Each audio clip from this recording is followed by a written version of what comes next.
What's up, everyone? My name is Blue, and we are back with more malicious compliance stories. Following the rules in order to prove a point.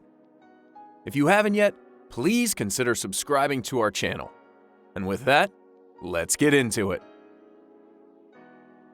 30 pairs of underwear. I remember a lot of stories from my childhood. For context, my parents are what many define as narcissistic. This is a rather funny example of what they would do on a daily basis. I had just finished watching a movie when my mom came in and asked me when the last time I did laundry was. I looked at her and said plainly, only about a week ago. I had a lot of clothes, so I didn't have to do laundry as often. She scoffed and said, "What about your underwear? I'm sure you've been wearing the same pair for months."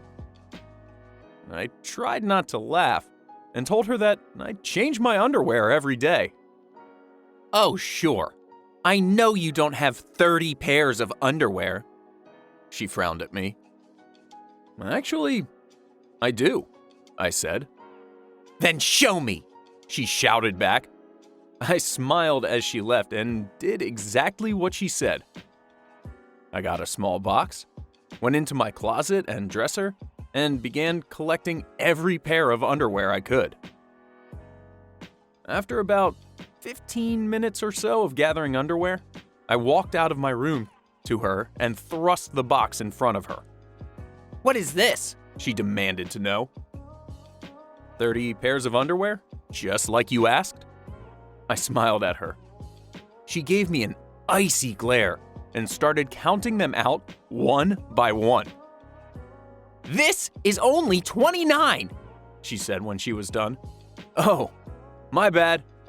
I smiled and dropped my pants, showing off a bright yellow pair of underwear. She never bothered me about laundry after that. What a ridiculous situation. I mean, I kind of understand moms being incessant about laundry. That's kind of what moms do. But it's also kind of ridiculous that this person had 30 pairs of underwear.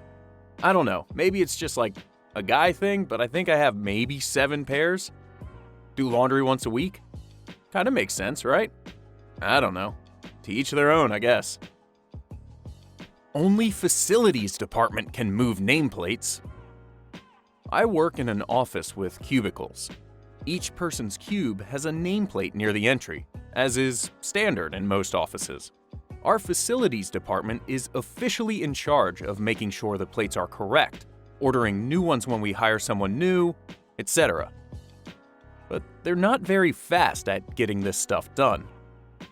At times when there was reason for someone to relocate from one cube to another, that person would usually swap the nameplates themselves because, well, it's easy. But facilities got mad about this, so it was made official policy that only facilities could move the nameplates. Fast forward a bit, and we decided to rearrange the cubes a bit in our department. This included moving cube walls. There were enough empty cubes that we wanted to make some open spaces where people could have impromptu meetings and such. The thing is, some of the walls we needed to remove contained nameplates, some blank, some not. Remembering that we were not allowed to move those nameplates, we attached strings to the ceiling so that the nameplates would remain exactly where they were, even though there were no longer any walls for them to be mounted to. I almost feel like this is something straight out of Office Space. In fact, I think Mike Judge missed the boat on this kind of an idea. That would be amazing just to have nameplates hanging all over the office. Be like, yeah, no, you're in my cubicle. The other side of it is that if this place's facilities department is like the facilities departments in places I've worked before, those name tags are going to be hanging from the ceiling for like 13 years. So I hope the poster likes them where they are. About a decade ago, I was the new guy at the company. We have people fly in from all over the world to start putting gear together before leaving again for job sites. And one of the things I did in my earlier days was pick those people up from the airport, take them to their hotel after work, etc. I pick a guy up who's going to be my boss on an upcoming job. The airport is about an hour from our headquarters and hotel if you take the highway and main roads. When I meet him at the airport, he makes a request that I follow the directions on this awesome new GPS app that he's got on his phone. Swears it finds the absolute fastest routes. I'm paid by the hour and I'm the new guy, so sure, no problem. It ends up taking almost 25% longer than the main roads would have, but I'm not bothered. The next day, I'm asked to take him to his hotel. It's a straight shot a few miles down the road, but the road is always stop and go at rush hour. I make a turn off the road almost immediately in order to take a route that I know is faster, and he starts giving me a gentle amount of grief about not listening to his magical GPS app. I get him to the hotel in great time, but he still just won't stop insisting that the main road, which we could see was backed up, would have been faster. Okay, fine. A couple days later, we drive a few hours to our primary job site. The trip is fine. I follow his magic app and we arrive without incident. It's the largest job I've done so far, and I admittedly stumbled with a little bit of it. Boss tries to give me a pep talk at the end of day one, but fails miserably. One of the critiques he gave me is, "You're not here to think." There are engineers on the job, and there are techs. I'm just a tech, and I'm told I'm basically there to do the grunt work as spec'd and just listen to what people like him tell me to do. Pretty demoralizing lecture, honestly, but I take it to heart. Once the event is over, it's my job to take Boss Man back to the airport, which, I'd like to remind you at this point, is in the city I live in and not where he's from. We're running a little later than I would prefer to, but he's the kind of guy who would rather get to the airport 15 minutes before his flight boards. And as always, we're using his GPS, which he is still raving about. I don't know if the dude's friend invented the app or something, but he is just seriously fawning over it. Well, we approach what I know is the exit to the airport, but the app says to stay on the highway and take the next exit in a mile or two.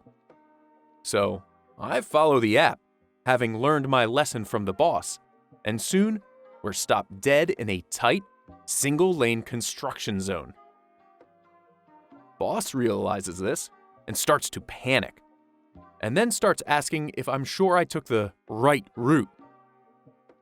The exit I'd normally take for the airport was a little ways back, but the GPS said to keep going.